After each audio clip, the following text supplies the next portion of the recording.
Jireenya galaanarraa wanta jaalatu waan baay'ee jiru. Filannoo teennaan garuu dirqama jireenya lafarraa filatta. Maqaan koo Mulee Tasfaayee yookaan Mular Weestiin jedhama. Kan inni dhalatee guddadhe Wallagga Lixaatti.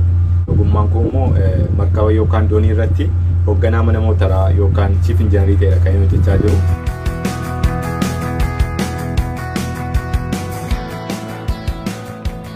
Dhaabbanni keenya yookaan meen kaampaaniin keenya kan inni argamu biyya Raashiyaa magaalaa Moskoottidha. Garuu yeroodhaa fi markaban irraa hojjechaa jiru kana kan kireeffatee jiru dhaabbata Sieg jedhamu kan biyya Singaappooritti argamudha. Hojii kana erga eegalee almost amma waggaa 4 qabatee jira.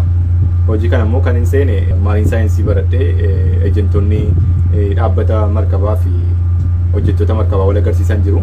Kaffaltiin irraa eegamu komishinii isaaniif kaffaleenidha kan inni hojii kana keessa gale. Hojiin kun baay'ee disipiliinii barbaada. Amala ofii abbaan of keessatti qabateedha kan hojii kana hojjetu. Kana jechuun excuse kamillee hin qabu badii itti balleessitu daayirektii hojiirraa si yaadisiisa. Sababni isaa galaana marfamnee jirra badii nama tokkootiin balaa guddaan hojjettoota markabaas ta'e markabicharraan ga'uu danda'a. Kanaaf yeroo hundumaa responsibility ta'uu qabda, yeroo hundumaa active conscious ta'uu qabda hojii keerratti. Naa hojii biraarraa kan adda isa godhu disipiliinii isaadha jedhee yaada.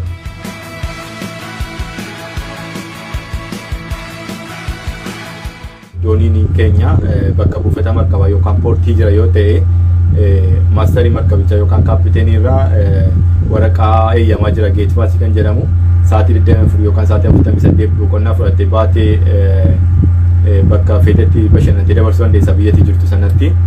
Isarraan kan hafe garuu bakka hojii jirta taateenna dirqama hojiirra jirta taananii asii cheefonni adda addaa jiru kan nyaata qopheessanii nyaata gosa adda addaa fi dhugaatii gosa adda addaa jira. Asumatti hojjettoota wajjinii qabattee dabarsita yeroo baay'ee. Hojiirra jiraattees immoo akka tasaa guyyicha hin beekiniif dabarsuu dandeessa. Hojiin baay'ee biizii si godhee jechuudha. Hojii kana irratti mudannoo adda addaan qaba. Isaan keessaa garuu kan na gaddisiisee fi kan keessa koo madeessee darbe hojii kana irratti jirudha kan haati koo boqottee. Haati koo boqottees illee boqochuusi akkaataan itti dhagee baay'ee nama madeessa. Kana jechuun guyyaa guutuu hojiirra oolee baay'ee dadhabeen dhufe guyyaa yeroon bilbila koo banee ergaa gabaabaa yookaan miseejii keessa galee ilaalu Mular akkam nagaa keedhaa jajjabina siif hawwaa haadha keetiif immoo jannata hawwaa ergaa jedhudha kan inni arge. Amanuu hin dandeenye sababni isaa maatiin waan natti himan tokko hin qabanii hundumtu nagaa akka ta'edha kan hin beeku. Isarrattis immoo karaa adda addaatiin yoo bilbilsiise illee hundumtuu bilbila isaanii cufanii turanii sababni isaa an dhageenyaanii alaamaa keessa kan galu waan beekaniif natti himuun barbaanne hundumtuu na dhoksee bilbila cufatee ture. Mudannoo sana yoo hin dagadhu mudannoo baay'ee nama deessee darbe waan ta'eef jechuudha. Jireenya galaanarraa wanta jaalatu waan baay'ee jiru.